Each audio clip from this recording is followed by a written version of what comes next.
Ашхабад и Москва завершили 2025 год с рекордными показателями во всех сферах, от товарооборота до гуманитарного обмена.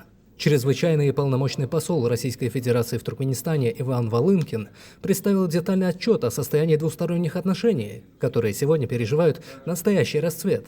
Как сообщил Волынкин, прошедший период ознаменовался исключительной интенсивностью политических контактов на высшем уровне. Президент Сердар Бердымухамедов дважды посетил Россию, а визит Владимира Путина в Ашхабад в декабре стал знаковым завершением года. Особую роль в укреплении стратегического партнерства сыграл национальный лидер туркменского народа Гурбангулы Бердымухамедов, чей вклад способствовал расширению делового и межгосударственного диалога. Экономический вектор сотрудничества показал впечатляющую динамику. За 10 месяцев товарооборот между странами вырос на 35%.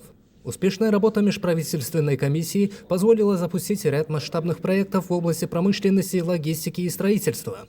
Параллельно с этим активно развивается гуманитарное направление. Число туркменских студентов в российских вузах превысило 54 тысячи человек, а создание совместного российско-туркменского университета в Ашхабаде вступило в финальную стадию. Достигнутые результаты формируют прочный фундамент для 2026 года, в котором Туркменистан примет на себя почетную миссию председательства в СНГ.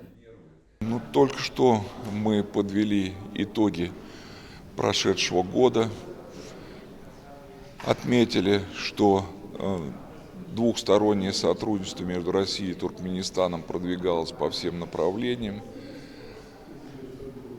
Коротко отметили все эти направления и пожелали друг другу новых свершений уже в текущем году. Я уверен, что в текущем году будут достигнуты новые результаты, потому что на них нас нацеливают президент Российской Федерации Владимир Владимирович Путин и президент Туркменистана Сердар Гурбангулыевич Бердымухамедов, и национальный лидер туркменского народа, председатель Халк Маслахаты Туркменистана Гурбангулы Мяликгулыевич Бердымухамедов. Мы должны выполнять четко те задачи, которые перед нами ставятся, и мы будем двигаться только вперед. Другого пути у нас нет. Так что все вместе, взявшись за руки, будем двигаться.